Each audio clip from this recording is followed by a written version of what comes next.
So today is Good Friday, and here I am sitting in an empty chapel.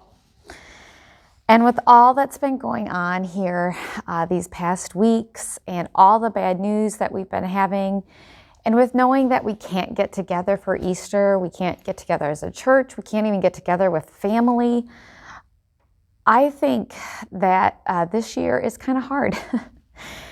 And, for the past several years, it's funny, I think ever since Emily was old enough to realize what Good Friday is about, she has been especially insistent that it is not Good Friday and that it should be called Bad Friday.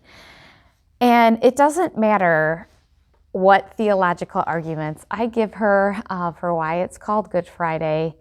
She's pretty insistent that it should be called Bad Friday.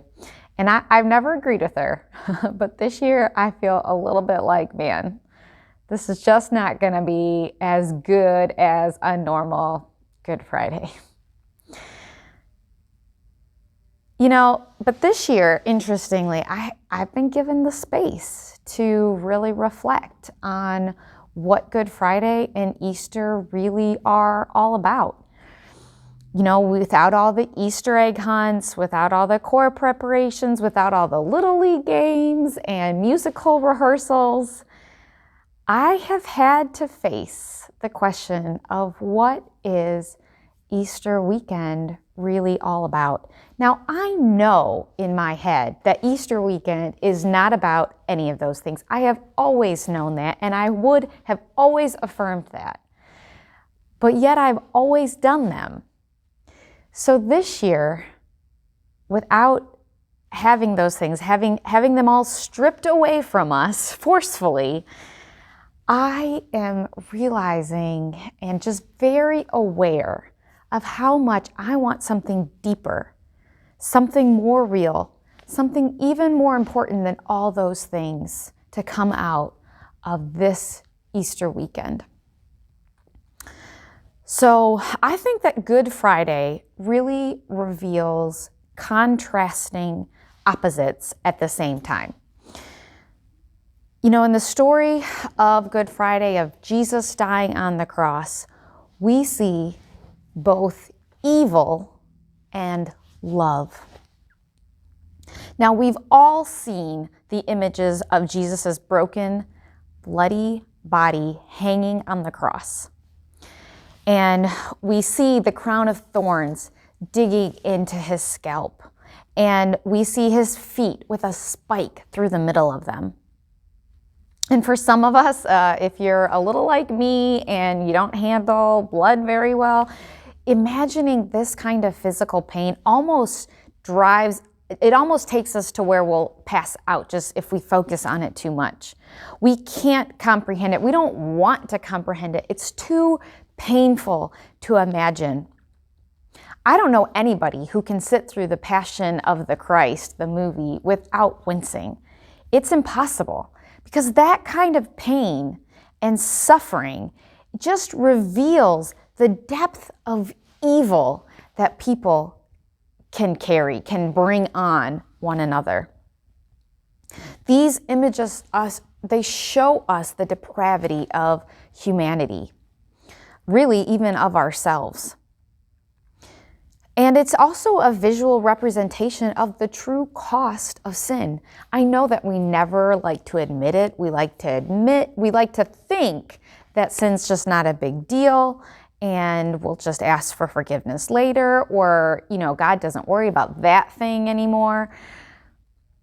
But seeing Jesus on the cross, those kind of images, the blood and the pain and the suffering that he went through, it's a visual representation of the true cost of sin. Now, we often think of hell as some place full of fire, right, and little devils with sticks running around. And the fire is biblical, but I actually think that the clearest, most vivid picture of hell in all of Scripture is this picture of Jesus on the cross. From the cross, Jesus cried out, "Eloi, Eloi, lama sabachthani?" My God, why have you forsaken me? Hell can be defined as separation from God. And so this cross truly is a visual representation of hell on earth. But as much as this is a picture of hell, I think it's also a picture of love. You see, Jesus was the only person on earth who ever lived, who actually didn't deserve hell.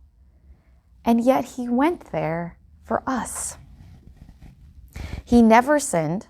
He lived a perfect life, and he wasn't forced to die. He chose to die for us. We deserve hell, and yet he chose to go there for us.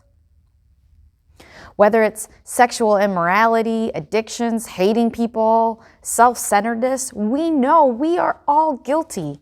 We deserve to be on that cross.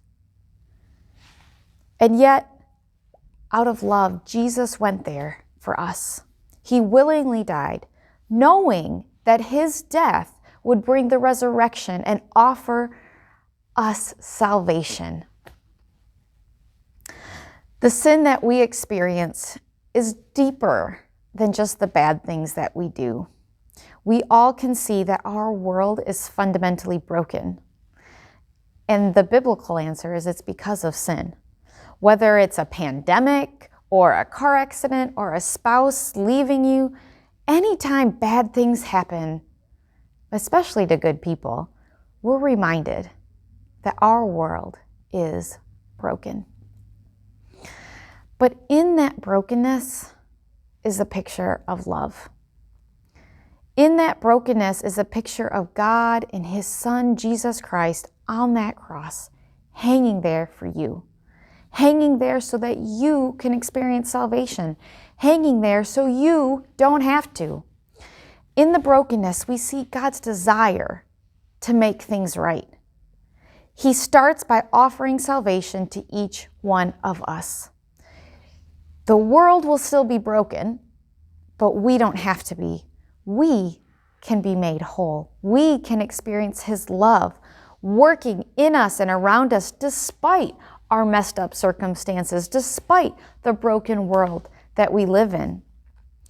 In the cross, we see that God loved this broken, messed up world so much that he sent his only Son, Jesus, so that whosoever believes in him will not have to go to hell, but will have eternal, abundant life. This Good Friday, may you see God's love for you on that cross. If you haven't ever thanked Jesus for this sacrifice, maybe today you'll find the time to reflect on that. And may God bless you and all of us this Easter weekend. We love you.